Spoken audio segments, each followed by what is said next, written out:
Hello everyone. हमने इससे पहले कहानी से नाटक में रूपांतरण कैसे होता है ये बताया था, और अभी इस वीडियो में हम बताने जा रहे हैं कैसे बनता है रेडियो नाटक। तो चलिए स्टार्ट करते हैं। सिनेमा व रंगमंच के समान रेडियो नाटक में भी चरित्र होते हैं।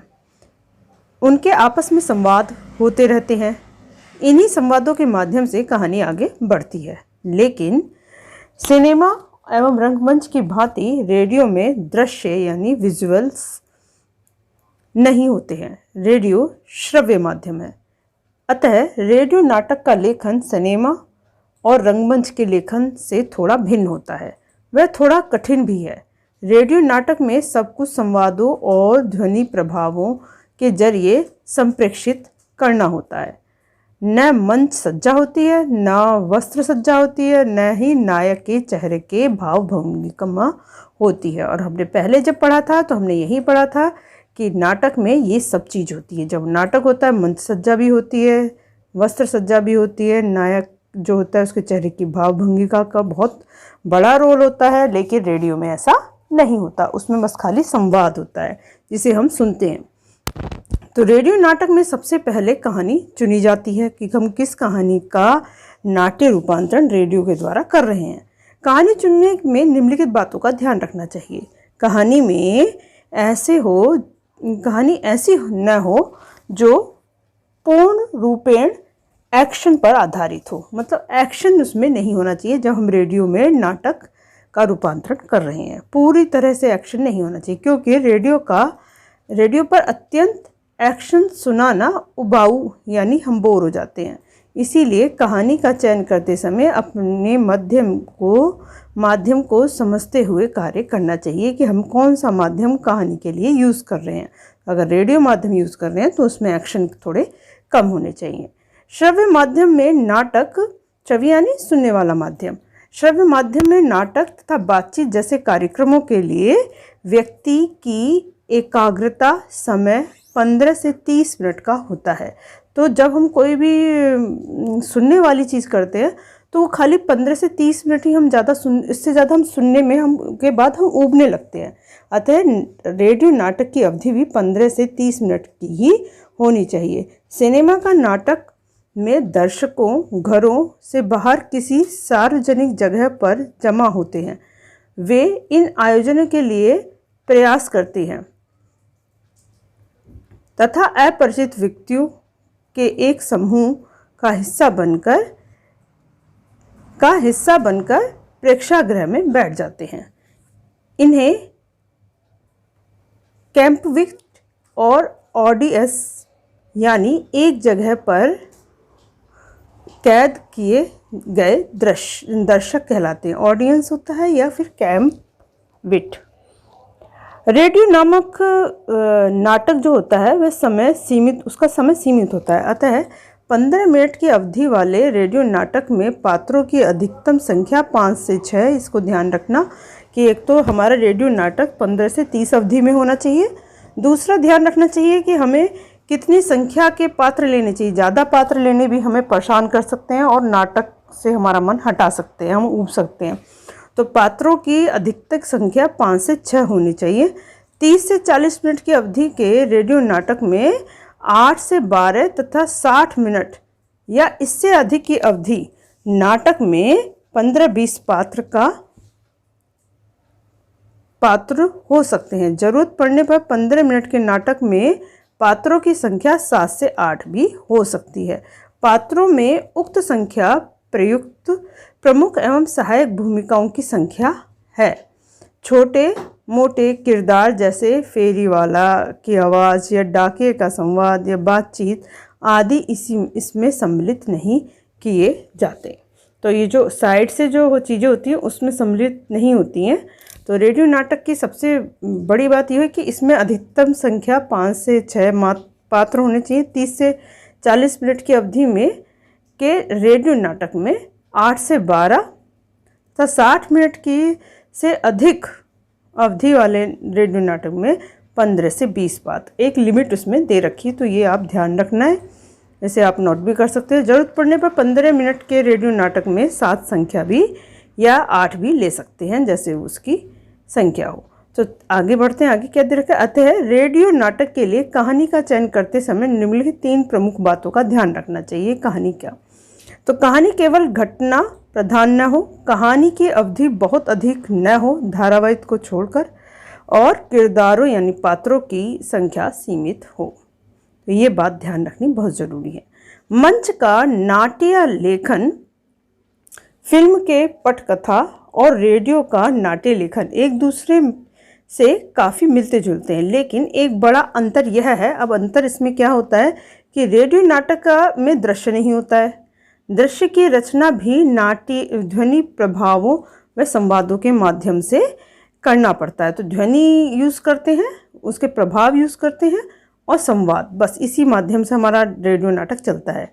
रेडियो नाटक में पात्रों की सभी जानकारियाँ संवादों के माध्यम से ही देना चाहिए। उनके नाम, आपसी संबंध, चारित्रिक विशेषताएं, ये सभी संवादों के माध्यम से ही उजागर करना चाहिए, यानी उनकी आवाज़ें चेंज हो, उसी से ही हमें पता चलेगा। भाषा पर भी विशेष ध्यान रखना चाहिए। रेडियो नाटक लिखते समय बातचीत के तरीकों का भी खास ध्यान रखना चाहिए। एक व्यक्ति अपनी पत्नी से अलग ढंग से बात करेगा और अपने नौकर से अलग ढंग से, अपने बॉस के प्रति आदरपूर्ण भाव होंगे तो अपने दोस्त के प्रति बराबरी या गर्मजोशी का व्यवहार होगा। ये सारी बातें उनके संवादों से ही व्यक्त होनी चाहिए। संवाद से संबंधित एक बात और है कि जो रेडियो नाटक लेखन के लिए अति आवश्यक है, क्योंकि रेडियो में कौन किससे बात कर रहा है इसे श्रोता नहीं देख सकता। अतः संवाद जिस किरदार को संबोधित है उसका नाम अवश्य लिया जाना चाहिए। इसके अतिरिक्त रेडियो नाटक में कई बार कोई पात्र जब कोई एक्शन करता है तो उसे भी संवाद के माध्यम से प्रकट करना चाहिए।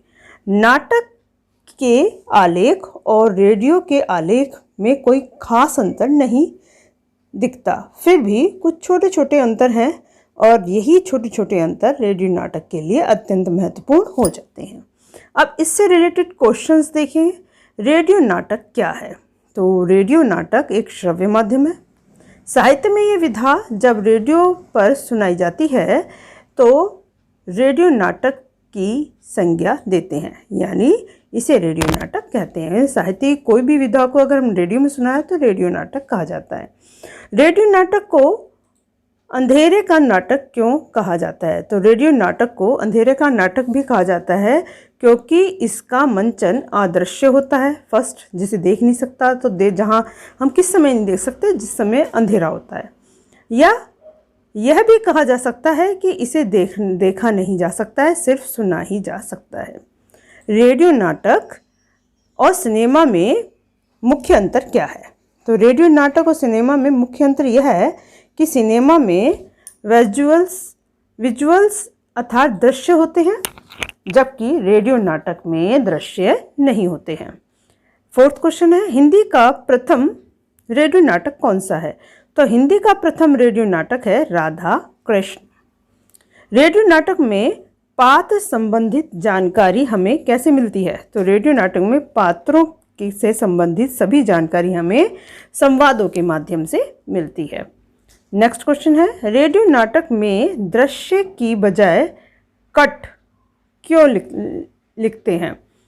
तो रेडियो नाटक में दृश्य नहीं होते, इसीलिए इसकी बजाय हम इंग्लिश का शब्द कट लिखते हैं। लिखने की परिपाटी है। सिनेमा और रंगमंच और रेडियो नाटक में क्या समानता है? तो सिनेमा, रंगमंच और रेडियो नाटक तीनों में चित्रित होते हैं। उन चरित्रों, 3 चरित्र होते हैं इसमें, तो उन चरित्र के आपस में संवाद होते हैं और इन्हीं संवादों के जरिए कहानी आगे बढ़ती है। क्वेश्चन नंबर 8 है, रेडियो नाटक के लेखन सिनेमा व रंगमंच के लेखन से भिन्न क्यों हैं? तो क्योंकि रेडियो पूरी तरह से श्रव्य माध्यम है, इसीलिए रेडियो नाटक लेखन सिनेमा रंगमंच के लेखन से थोड़ा भिन्न है। आमतौर पर रेडियो नाटक की अवधि कितनी होती है? आमतौर पर रेडियो नाटक की अवधि 15 से 30 मिनट होती है। प्रश्न नंबर 10 है, कैप्टिव ऑडिशन किसे कहते हैं? तो कैप्टिव ऑडिशन है सिनेमा या नाटक के दर्शक अपने घरों से बाहर निकलकर किसी अन्य सार्वजनिक स्थान पर एकत्र होते हैं। इसका मतलब वो इन आयोजनों के लिए एक प्रयास करते हैं और अनजाने लोगों के एक समूह का हिस्सा बनकर प्रेक्षागृह में बैठते हैं और इन्हें अंग्रेजी में कैप्टिव ऑडियंस कहते हैं। तो कैप्टिव ऑडियंस ये आ सकता है। तो कैप्टिव ऑडियंस मतलब जब आयोजन एक जगह पर सभी लोगों का एकत्र होना, अनजान लोगों का एक समूह में एक हिस्सा बनकर प्रेक्षागृह में बैठना हमारा कैप्टिव ऑडियंस कहा जाता है। तो कैप्टिव ऑडियंस का क्या अर्थ है? तो कैप्टिव ऑडियंस का अर्थ है एक स्थान पर कैद किए गए दृश्य। सेम वो उसको थोड़ा बड़े रूप में दे दिया, ये छोटे में। हिंदी व अन्य भारतीय भाषाओं के नाटक आंदोलन के विकास में किसकी अहम भूमिका रही है? हिंदी व अन्य भारतीय भाषाओं के नाट्य आंदोलन के विकास में रेडियो नाटक की अहम भूमिका रही है। क्वेश्चन नंबर 13 है कि हिंदी के किन्हीं 2 नाटकों के नाम बताइए जो मूलतः रेडियो के लिए लिखे गए थे। तो धर्मवीर भारती कृत अंधायुग और मोहन राकेश कृत आषाढ़ के एक दिन, 2 ऐसे नाटक हैं जो रेडियो नाटक के लिए लिखे गए थे। क्वेश्चन नंबर 14 है, आमतौर पर रेडियो के नाटक की अवधि 15 से 30 मिनट क्यों होती है? तो हमने पढ़ा था। तो आमतौर पर 15 से 30 मिनट के 2 कारण बताए गए हैं कि श्रव्य माध्यम में नाटक या वार्ता जैसे कार्यक्रमों के लिए मनुष्य की एकाग्रता की अवधि 15 से 30 मिनट ही होती है, इससे अधिक नहीं। और दूसरा कारण यह है कि सिनेमा या नाटक के दर्शक अपने घरों से बाहर निकलकर किसी एक सार्वजनिक स्थान पर एकत्र होते हैं, अर्थात वो इन आयोजनों के लिए एक प्रयास करते हैं और अनजान लोगों के एक समूह का हिस्सा बनकर प्रेक्षागृह में बैठते हैं। उन्हें कैप्टिव ऑडियंस कहते हैं। तो ये रेडियो के लिए यूज़ करते हैं। नेक्स्ट क्वेश्चन है, रेडियो पर कार्यक्रमों की अवधि निश्चित क्यों होती है? तो रेडियो पर निश्चित समय के निश्चित कार्यक्रम आते हैं, इसीलिए इनकी अवधि निश्चित होती है। 15 से 30 मिनट, 45 मिनट एंड 60 मिनट, ये 3 अवधियाँ होती हैं। आदि अवधि होता है समय। अब 16 क्वेश्चन है, 15 मिनट की अवधि वाले रेडियो नाटक में पात्रों की अधिकतम संख्या कितनी होती है? तो पात्रों की अधिकतम संख्या 5 से 6 होती है। नेक्स्ट 17th क्वेश्चन है, 30 से 40 मिनट की अवधि के रेडियो नाटक में कितने पात्र होते हैं? तो 8 से 12 पात्र होते हैं। रेडियो नाटक की प्रस्तुति किस प्रकार होती है? तो संवादों व ध्वनि प्रभावों के माध्यम से होती है। रेडियो नाटक के पात्रों की संख्या सीमित क्यों होती है? तो क्योंकि रेडियो नाटक की अवधि सीमित होती है, इसीलिए पात्रों की संख्या भी सीमित होती है। सिर्फ आवाज के सहारे पात्रों को याद रख पाना मुश्किल होता है, इसीलिए उनकी हम कम सीमा में लेते हैं। पात्र संबंधित विविध जानकारी किससे उजागर होती है? पात्र संबंधी विभिन्न जानकारी संवाद व ध्वनि संकेतों से उजागर होती है। तो इस प्रकार से ये आपके 2 मार्क के क्वेश्चन थे। अब 3 मार्क के क्वेश्चन हम स्टार्ट करते हैं। फर्स्ट क्वेश्चन दे रखा है, रेडियो नाटक के लिए कहानी का चुनाव करते समय किन किन बातों का ध्यान रखना चाहिए? तो रेडियो नाटक में कहानी का चुनाव करते समय 3 बातों का ध्यान रखना चाहिए। पहला, कहानी केवल घटना प्रधान हो। दूसरा, कहानी की अवधि बहुत अधिक ना हो, यानी धारावाहिक की बात से अलग अगर कोई धारावाहिक चल रहा है तो उसको छोड़कर कहानी के पात्रों की संख्या सीमित हो। तो 3 पॉइंट्स आपके 3 मार्क्स का हो गया। नेक्स्ट है, कहानी रेडियो नाटक कैसे लिखे जाते हैं? संक्षेप में समझाइए। तो सिनेमा और रंगमंच की तरह रेडियो नाटक में भी चरित्र होते हैं। इन चरित्रों के आपस में संवाद होते हैं और इन्हीं संवादों के माध्यम से कहानी आगे बढ़ती है। परंतु सिनेमा और रंगमंच की तरह रेडियो नाटक में विजुअल अर्थात दृश्य नहीं होता है। रेडियो नाटक तैयार करने के लिए सर्वप्रथम कहानी का चुनाव करना पड़ता है। कहानी ऐसे न हो जो पूरी तरह से एक्शन यानी हरकत पर निर्भर होती हो, क्योंकि रेडियो का बहुत ज़्यादा एक्शन उबाऊ हो सकता है। इसीलिए कहानी का चुनाव अपने माध्यम के अनुसार, यानी अगर आप रेडियो माध्यम यूज़ कर रहे हो तो रेडियो माध्यम के अनुसार करना चाहिए। तो रेडियो नाटक के लिए कहानी का चुनाव करते समय 3 बातों का ध्यान रखें। कहानी घटना प्रधान हो, अवधि बहुत अधिक ना हो और पात्रों की संख्या सीमित हो। तो जब थर्ड क्वेश्चन आपका 3 मार्क का क्वेश्चन आएगा तो इस तरह से आपको थोड़ा बढ़ा के लिख देना है, जबकि आपने पहले वो शॉर्ट क्वेश्चन में पढ़ लिया है। रेडियो मूलतः एक प्रधान माध्यम है। रेडियो में कौन किसकी बात कह रहा है यह देखा नहीं जाता या देख नहीं पाते, इसीलिए संवाद जिन चरित्र पात्रों को संबोधित है उनका नाम लेकर जरूरी होना होता है। इसके अलावा रेडियो नाटक में कई बार कोई पात्र विशेष जब कोई हरकत करता है तो उसे भी संवाद का हिस्सा बताना पड़ता है।